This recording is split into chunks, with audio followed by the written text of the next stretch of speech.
The Young and the Restless spoilers. Wednesday full, the 5th of August, 2026. Welcome back to our channel, guys. Today is a beautiful day to dive into some serious soap opera chaos. We have so much to discuss, and I am bursting with energy, so let's get right into the madness. Oh my god, I'm screaming. I literally cannot even deal right now. Okay, but listen. You guys know I am way too emotionally invested in these people, but what just happened on The Young and the Restless is actually unhinged, and I am losing my mind. I was eating dinner and literally choked on my drink watching this episode. I had to pause and text my friend immediately because my jaw dropped to the floor and I just needed to scream into the void. This show is taking years off my life, I swear to you. Let's just start with Victor Newman because, honestly, why does Victor always have to choose violence? He is literally the most petty man on the planet and I am here for it, but also I am so mad at him. I'm yelling at my screen like he can hear me. So Victor and Billy Abbott get into it. And don't even get me started on Billy. He needs to get it together, I swear. But Victor goes low, like lower than low. He brings up Billy's painful past just to twist the knife. At this point, I'm just staring at the TV like, are you serious right now? Victor literally brings up the most traumatic things in Billy's life just to watch him squirm. I can't breathe. We all know Billy has never, ever recovered from losing his daughter Delia. It is literally his deepest, darkest trauma, the thing that broke him fundamentally as a human being. And Victor just weaponizes it. The audacity. Not okay. I'm dead. Victor knows exactly how to push every single one of Billy's buttons, and he does it with that smug little look on his face. And it is not just Delia. Oh no. Victor also knows exactly how to trigger Billy's massive inferiority complex when it comes to Kane Ashby and his mother Jill. Oh wait, before that happened actually. I forgot to mention earlier, but Billy has been jealous of Kane for literally years because Kane is always the golden boy in Jill's eyes and Billy is always the screw-up. Victor knows this. He knows Billy feels like a failure compared to Kane, and he just rubs salt in the wound. Why would he do that? I mean, I know it's Victor and this is what he does. He plays psychological chess while Billy is out here playing checkers, but it is so dramatic to watch. Billy is already spiraling because his relationship with Sally Spectra is fracturing and he's super paranoid, and now Victor is just standing there reminding him of every single time he has ever failed. The absolute nerve of this man. I honestly felt bad for Billy for like 2 seconds before I remembered how annoying he's been lately. Wait, did I already say that? Whatever. Anyway, the tension in that room was so thick you could cut it with a knife, and I am just sitting there gasping for air because the dialogue was so sharp. Victor is a menace to society, and I love to hate him. Okay, where was I?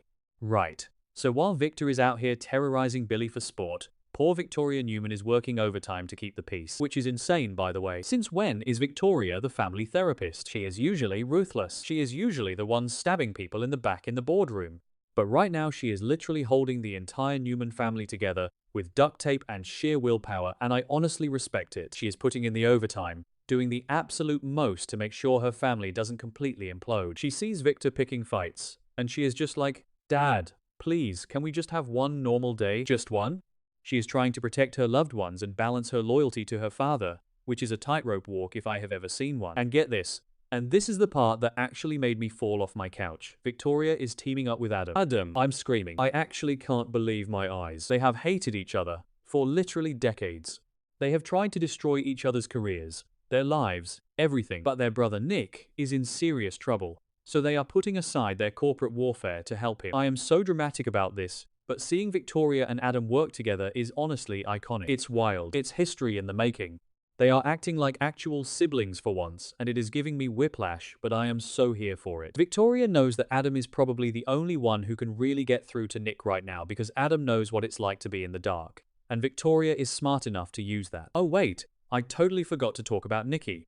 So the whole reason Victoria is trying to force Victor to be positive is because of Nikki. Nikki finally got her sight back. Remember when they took the bandages off and it was so terrifying and she couldn't see and we all cried? Well, now things are looking up, and Victor and Nikki are planning this massive romantic vow renewal at the ranch and a trip to Venice. Victoria is literally begging Victor to just focus on the positive. She's like, your wife can see again, you are renewing your vows, please stop fighting with Billy Abbott and just be happy.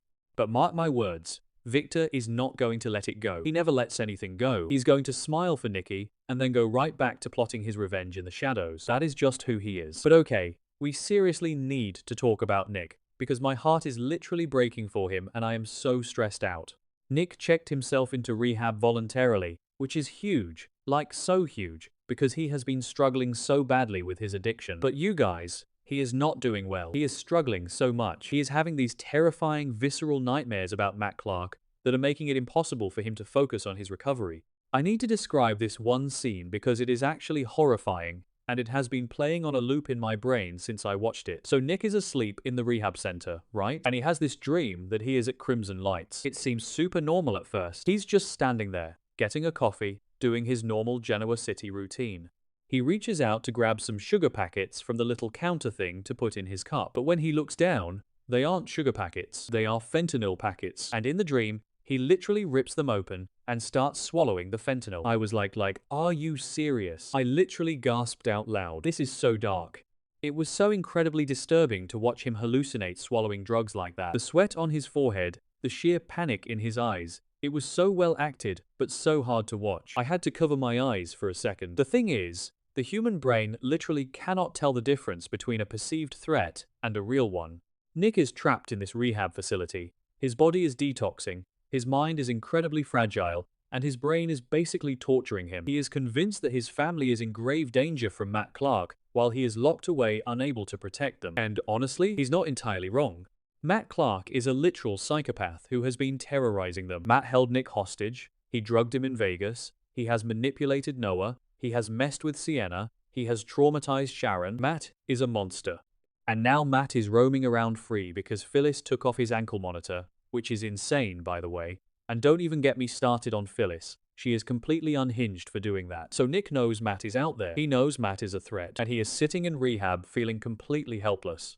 I'm calling it now. This is going to end badly. Mark my words. Nick is not going to stay in that rehab center. He is going to leave against medical advice. He's going to walk right out those doors just in time for his parents' wedding. And he's going to go after Matt Clark. Why would he do that? He is going to ruin his recovery. He is going to hit absolute rock bottom, and I am so scared for him. He is a grandfather now. For crying out loud, he shouldn't be dealing with this level of trauma and addiction. He needs to get it together, I swear. But also, I just want to give him a hug, because he is in so much pain. I mean, imagine being Nick right now.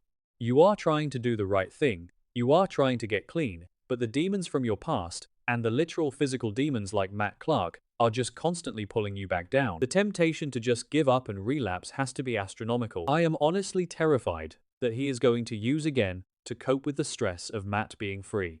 The drug dreams are just the beginning. The fact that he is hallucinating fentanyl at Crimson Lights shows how deeply the addiction has its claws in his brain. It's not just a physical craving. It is a psychological warfare happening inside his own head. Okay, wait. Let me just circle back, because my brain is going a million miles an hour.